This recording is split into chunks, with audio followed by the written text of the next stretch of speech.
Living fully in an age of decline. Essential wisdom for hard times. I'm Michael Dowd, and I'm recording this on the winter solstice in the Northern Hemisphere, December 21st of 2022. I consider this program Sanity 101. Actually, this is the Cliff Notes version, but the longer version, the basic training, is really Sanity 101. Again, the title, of course, is Living Fully in an Age of Decline, but it follows in a series. For the last 2.5 years, I recorded a program back in July of 2020, Collapse 101, The Inevitable Fruit of Progress, and Sustainability 101, Indigenuity is Not Optional. And this program is really the completion of this three-part series. Sanity 101, Living Fully in an Age of Decline, Essential Wisdom for Hard Times. No one needs convincing that we're living in hard times and in an age of chaos and breakdowns. Even those with no understanding of the runaway nature of biospheric and civilizational decline feel the stress. Just to read or watch today's propaganda, or formerly known as the news, is a sobering or unsobering experience. So how do we cope? How can we stay positive? And perhaps most importantly, how can we be of support to others who are confused, angry, depressed, or filled with fear, blame, or guilt? And I suggest that acceptance of 4 fundamental truths is the key to those questions. So here they are. I suggest that accepting these 4 facts is indispensable for living fully in an age of decline, for having sanity in a crazy-making age. First is that denial or adaptive inattention is widespread as civilizations decline and collapse. It's unstoppable. It's absolutely going to be there for the vast majority. Our main predicament is not climate change. It is ecological overshoot. Overshoot and collapse, it turns out, are built into the DNA of anthropocentric or human-centered, city-based agricultural civilizations. And even with that, calm gratitude during even the worst of times is possible and contagious. And we have a lot of evidence of that over human history. So here's the outline, the big picture, understanding the nature of our predicament. Denial or us, universal or close to universal, runaway collapse, civilizational ecocide, and calm gratitude at Teotihuacan. That's the end of the world as we know it. We may or may not be experiencing the end of the world full stop, but we're definitely experiencing the end of the world as we know it. Acceptance is the key to sanity and to what I'm calling post-doom, no gloom peace of mind. Because awareness of ongoing, unstoppable collapse is hell. Only acceptance transforms lives. And then finding the gift, the benefits of acceptance and trusting reality. Because here's where history is our teacher, staying positive and empowered even in the worst of circumstances. Here's my thesis. The stability of the biosphere has been in decline for centuries and in runaway, unstoppable collapse for decades. This great acceleration of technology and market-driven ecocide is an easily verifiable fact. The scientific evidence is overwhelming. In fact, all you have to do is Google great acceleration and you'll find lots of evidence. Evidence is also compelling that the vast majority of people will deny this, especially those still benefiting from the existing order, those legitimately concerned about the consequences of collapse, and those who fear that accepting reality means giving up. And yeah, that's pretty much all of us fit that paragraph. The history of more than 80 previous boom and bust, rise and fall societies clearly reveals how and why Homo colossus is destined for near-term extinction. Homo colossus is William Catton's term for industrial humanity. It's where each of us uses 30 to 50 times the resources and exudes 30 to 50 times the waste of Homo sapiens. Homo colossus is absolutely destined for extinction. That may or may not mean the extinction of Homo sapiens. It's certainly a possibility, a very real possibility. Paradoxically, acceptance of collapse and its inevitable consequences may be the single most important thing that any of us can do to live fully, fearlessly, and inspiringly. That is, we're an inspiration to others in this age of decline that is at Teotihuacan. And that's the key. I'll come back to this theme again and again, especially in my longer program. This is just a Cliff Notes version here, just to basically either scare you away or entice you to watch the longer program. Hope and fear are inseparable. There is no hope without fear, nor any fear without hope. Turns out that only trust, acceptance and trust can free us from the roller coaster of hope and fear. So staying sane in a crazy world starts with understanding and accepting reality as it really is, especially the things that you really don't like. That's the key. Paul Chafurka is a dear colleague, and he created the thing called climbing the ladder of awareness. He outlines 5 stages of awakening: dead asleep, awareness of one fundamental problem, awareness of many problems, awareness of the interconnections between the many problems, and awareness that our predicament encompasses all aspects of life. And know that awareness is hell. Only acceptance leading to trust transforms lives. In the longer program, in the actual basic training, I actually have 2 paragraphs that he's written for each of these. It's just fabulous. Our fundamental problem is not climate change. It is overshoot, of which global warming is a symptom. We have overshot a number of planetary boundaries. And even if we could fix climate, which we can't, not even close, but even if we could somehow solve or fix climate, there are 6 other planetary boundaries that we have already overshot. They're already in the rearview mirror. And several of them are extinction level. So, but most people don't know what ecological overshoot of carrying capacity. What it means is taking too much resources, and exuding too much waste so the systems break down. But here's how it shows up. And I'm not going to go through these one by one. I do that in the basic training, but you can stop this and look at there and actually just think about each one of those, because each one of these is actually a symptom. The actual cause is ecological overshoot.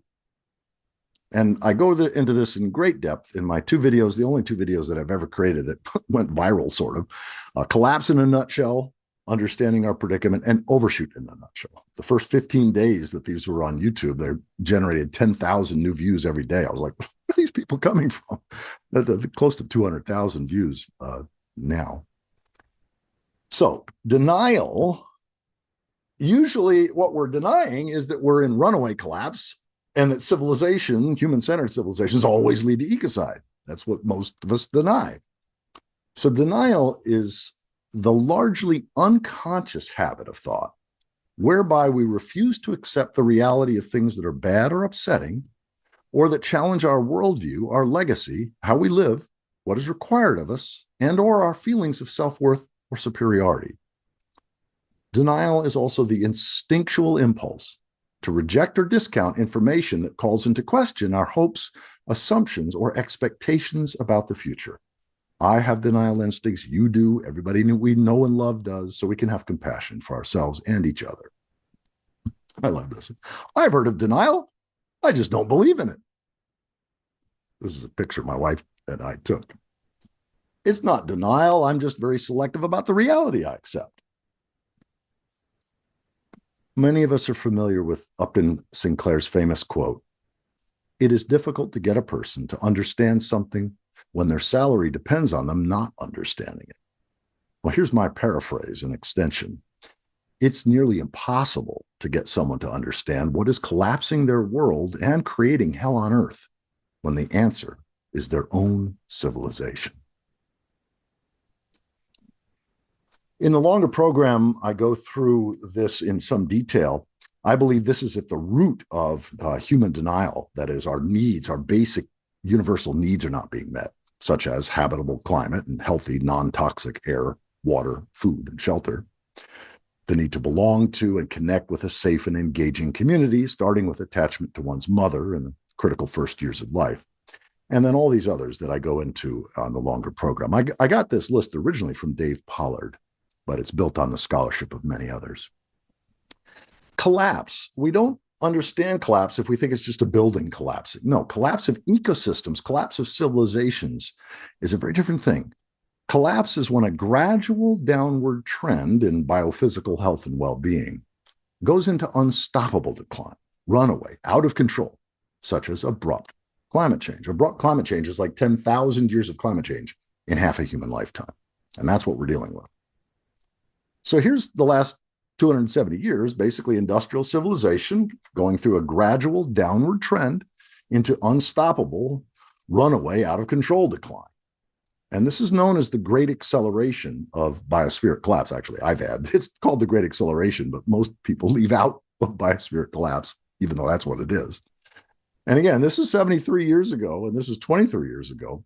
And by every measure, every single measure, everything we depend upon, without exception, isn't just in decline, it's now in precipitous free fall. It's unstoppable.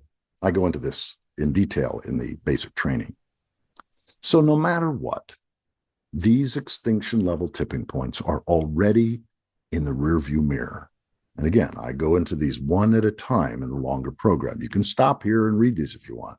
But we ran over these dogs 20 years ago, 30 years ago. Turns out that collapse and ecocide are built into the DNA of human-centered civilizations. We're not uniquely evil. We're not uniquely stupid industrial civilization. Here are some quotes that are quite sobering. Forests precede civilizations, and deserts follow them. All of our exalted technological progress, civilization for that matter, is comparable to an axe in the hand of a pathological criminal. Civilization is a hopeless race to discover remedies for the evils it produces. The end of the human race will be that it will eventually die of civilization. And the earth is littered with the ruins of empires and civilizations that once believed they were eternal. And that's not an exaggeration. Turns out that collapse is a feature of all human-centered, that is agricultural, city-based civilizations. In fact, a few years ago, the BBC had a series, Deep Civilization, and there was an article by Luke Kemp. Are we on the road to civilizational collapse? And of course, he answered yes. And he shows this amazing chart that has 88 ancient civilizations, just between 3,000 before the Common Era and 1,000 of the Common Era. Just that 4,000-year period, there were 88 ancient civilizations. If you go back before 3,000 BC, or you look at the last 1,000 years, it's well over 100. And as the famous 20th century historian Arnold Toynbee said, great civilizations are not murdered. They take their own lives. And we know how. Here's how human-centered civilizations commit ecocide or suicide. This is just the last 5% of human history, last 8,000 years, last 400 generations, roughly. Typically, the process takes between 225 and 325 years. And there are more than 80 examples. We see progress, rise, boom, at least progress for the elites and the ruling class, obviously not for the slaves. Ecological overshoot of carrying capacity is this whole process. It's not just the pinnacle. And then when we've tipped over the carrying capacity, regress, fall, bust. And this is an unstoppable process of collapse. There's never been a human civilization ever in human history that's been able to become sustainable on the way down. It can't be done for very well-known reasons. But our inner world of feelings and expectations, this is huge. If we're born and we die in times of progress, in times of expansion, well, of course, our kids and grandkids are going to have it better than us. We just assume that. If we're born and die in times of decline, in times of fall, well, of course, your kids and grandkids are going to have it more difficult. That's just the way things are. It's when you're born in times of expansion and it shifts in your lifetime, until you accept that, it's hell. It's doom. That's where hope and fear, back and forth, hope and fear, and depression, until you accept it. Post-doom, no gloom is with acceptance. And acceptance of what specifically? That it's an unstoppable process of collapse. And again, there are more than 80 examples. Many people who've watched a lot of my videos know that William Catton's book, Overshoot, is the most important book I've ever read in my life. I've recorded the whole thing on audio. It's up on SoundCloud, freely available. Overshoot, the ecological basis of revolutionary change. He says, humanity is locked into stealing ravenously from the future. And that is what this book is about. A major aim is to show that commonly proposed solutions for problems confronting us are actually going to aggravate those problems. In order to truly understand our predicament and not make things worse, We need a clear-headed ecological interpretation of history. And that's what he provides in that book. That's the key. Commonly proposed solutions are going to cause things to be worse. So, for example, here are climate solutions that are being sold to us by New York Times bestselling authors, major environmentalists, the IPCC, that actually make things worse. This is all hopium. Renewables, nuclear, wind and solar, space colonization, fusion, carbon taxation, carbon credits, biofuels, super batteries, green economy, electric cars.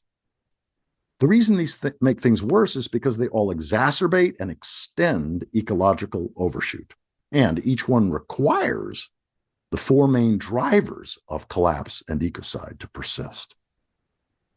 So hopium, here's a very simple definition of hopium: a comforting vision of the future that requires breaking the laws of physics, biology, or ecology. Irrational or unwarranted optimism that promises short-term relief, but delivers crushing disappointment and despair when reality inevitably bites. And believing that the climate crisis can be fixed or solved by doubling down on the very things driving ecocide in the first place. So here are the four main drivers of collapse, ecocide, and likely near-term human extinction. And I did a whole program. In fact, one of the most recent videos I did was on this topic. Extractive, exploitative civilizations themselves. Science and technology, especially electricity. I mean, just as an example, electricity. Progress and development. And money-based growth economics. And there's ultimately one undergirding cause, one ultimate cause beneath all of those, which is anthropocentrism or human-centeredness, as opposed to ecocentrism or life-centeredness. So, denial or us, runaway collapse, civilizational ecocide, calm gratitude at Teotihuacan? Like, what the hell am I talking about? Well, that's what the rest of this program is about, because acceptance and finding the gift are the key. You can't have calm gratitude, or you won't have calm gratitude unless you accept it. And I realized that this is easy for an old guy like me to say. If I was in my 20s or 30s and had young children, this would not be so easy for me to say. I get that. I get that in spades. And yet this core understanding of accepting reality as it really is will in fact lead to less suffering. I promise. Wittgenstein was one of my intellectual mentors because philosophy of language was my favorite course of study. The limits of my language mean the limits of my world. Turns out that your God is whatever you put your faith or trust in, your ultimate concern. And if that is not our ultimate concern, if that is not what we ultimately put our faith and trust in, we're sunk. That's our biophysical, our universal creator, sustainer, and end. You don't have to believe in that reality. It's the ecosphere. Yet what we name that reality either evokes hubris or humility. Whether we refer to that as the environment, or whether we refer to that as God, G, Earth emoji, D, because trivial notions of God are no longer acceptable. Any notion of God that doesn't include our biophysical creator, sustainer, and end is an ecocidal notion of the divine. And I go into this in great depth. God owning our error, accepting our fate. Sustainability 101, indigenuity is not optional. Then this short video, my God, what have we done? That's what the co-pilot of the Enola Gay said as we dropped the bomb on Hiroshima.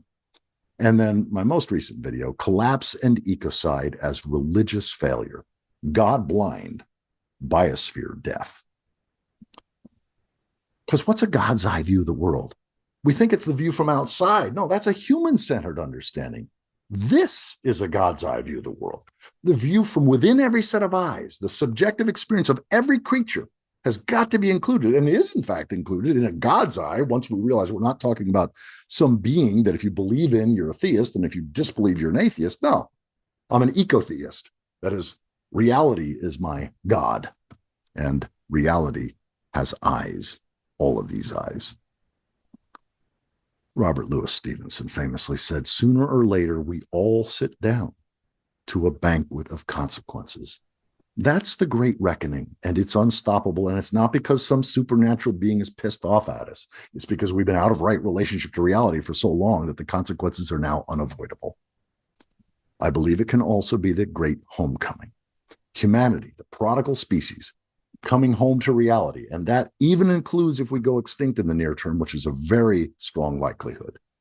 That's what I mean by global hospice. All those creatures, many of them are going extinct. And these are the presence of the divine, the presence of God. G, earth emoji, D. Acceptance leading to trust is the key to sanity and what I'm calling post-doom, no gloom peace of mind. And I did a video about a year and a half ago called The New Serenity Prayer, Emotional Support for Climate Anxiety and Environmental Dread. It's just 25 minutes long. Many of us are familiar with the Serenity Prayer. It was penned by Reinhold Niebuhr in the 1960s. God, life, reality. Grant me the serenity to accept the things I cannot change, courage to change the things I can, and wisdom to know the difference. But a lot of us don't know this next line. Living one day at a time, enjoying one moment at a time, accepting hardship as the pathway to peace. Accepting hardship as the pathway to peace. I suggest we would do well to untrivialize, that is, to realize moral language. It's not relative, it's not context dependent. Good and evil have always, throughout history, applied to ecological integrity, social coherence, and personal wholeness, at least that. So good is what promotes or encourages or supports ecological integrity, social coherence, and personal wholeness. Evil is what diminishes or destroys or degrades ecological integrity, social coherence, and personal wholeness, usually in that order, certainly in traditional societies. So I suggest that these things are not too late. It's not too late for any of these. It's not too late to pursue ecological integrity, social coherence, and personal wholeness. In fact, anything and everything you can do to encourage or support those is not too late for that. And it's not too late for these. And again, I go through these one at a time in the longer version of this program. You can stop it here and read them if you want. It is too late, or was never possible in the first place. This is the part of accepting what we cannot change. And again, I go through all of these. Feel free to stop this and read these, but I go into these and talk about each one specifically in the basic training. Cultivating calm gratitude at Teotihuacan. Actually, I have a slide in the longer program called How to Make Yourself Miserable and Spread the Misery Around at Teotihuacan, but I'm not going to show that here. But the first is to accept these four things, to accept that denial is nearly universal, that we are in unstoppable collapse, that civilizations always lead to ecocide, or human-centered civilizations do, and that we're in a time of global hospice. Accepting that is the key to those four things. And then again, I go through all of these in the longer program. I'm not going to do it now. You can stop this and read these if you want, but I actually talk about each one in the basic training. Acceptance is the key. Finding the gift, the benefits of acceptance. See, this is the thing. Many people they're not aware that there are profound benefits that are only available, actually, when you truly accept and then move beyond acceptance to trust that it couldn't have been otherwise. And here's where history can serve as our teacher. Staying positive and empowered in the worst of circumstances. We actually have a couple thousand years of examples in literate cultures of how that's been done. Here are some of the benefits of trusting what is inevitable. Post-doom, no gloom, collapse, acceptance. This is just sort of my short list. And again, clarity over confusion, compassion over blame, and love in action over futile, desperate activism. And then again, I take one of these at a time in the basic training, and I talk about each one. You can stop here and read them if you want. Karen Perry, one of my closest colleagues, my recent post-doom conversation with her is on 15 benefits of collapse acceptance. And make sure you see the description box in the YouTube, because she actually has links to some really potent stuff that she's written.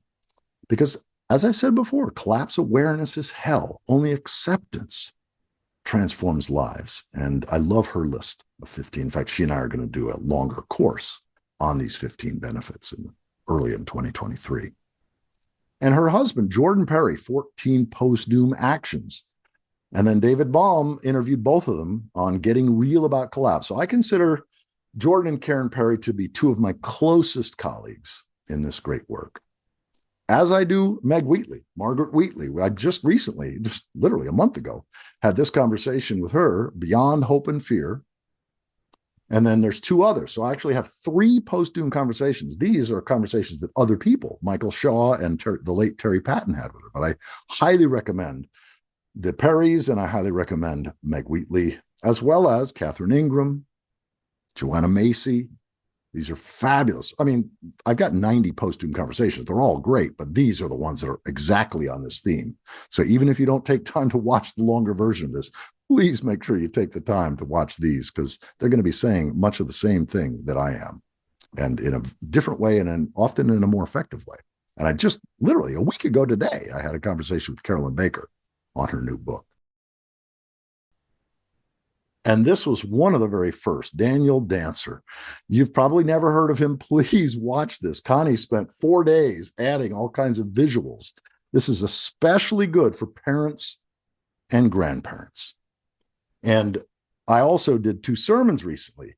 The Big Picture, what every young person and grandparent should know, and Parenting and Grandparenting in Contracting Crazy-Making Times. These are both sermons that I've delivered. One was by Zoom, the other one was live. Final note of encouragement. Expect to bounce back and forth between hope and fear, if despite everything you've learned, you do not accept that the collapse of industrial civilization is both ongoing and unstoppable.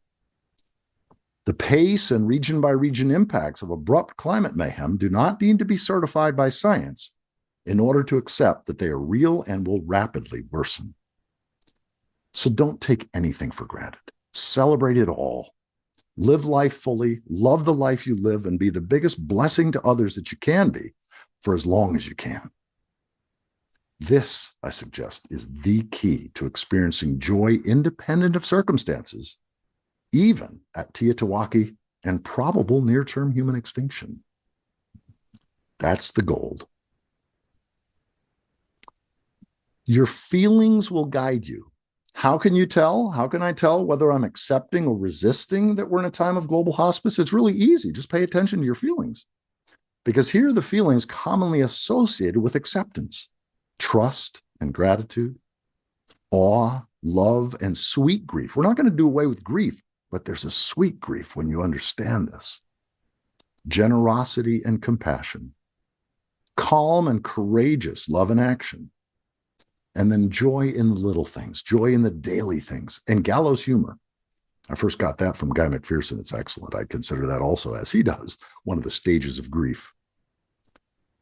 Feelings commonly associated with non-acceptance, optimism or pessimism, hope or hopelessness, anxiety, fear, guilt, desperate activism, anger and depression, and self-righteousness. And these first two, whether it's you're optimistic or pessimistic, or hopeful or hopeless, none of those make sense. They're all absurd in light of natural laws, facts, 99% certainties. I mean, when you throw a ball into the air, you're not optimistic or pessimistic whether it's going to come down. You're not hopeful or hopeless. It's going to come down. It's a law of nature. Same thing is true with all laws, all facts, and all things that we're 99 to 100% certain about. So again, if you're in those emotions, please take the time to watch the basic training. Again, it's like 3 times as long as this little Cliff Notes version. Because if you're in these places here, especially even those 2 right there, please take the time. And if you'd like to get here, if you'd like to hang out regularly in this place of acceptance, which is absolutely possible, please watch the basic training. I'll conclude with these quotes. Do not lose heart. We were made for these times. When a civilization is in decline, optimism is cowardice. We need courage, not hope, to face climate change. Courage is the resolve to do well without the assurance of a happy ending. And I love this practical one, Chris Martinson. Plant a garden, meet your neighbors. Practice generosity. Learn new skills, control what you can, and leave the rest. That's my main website, postdoom.com. Thank you for your time.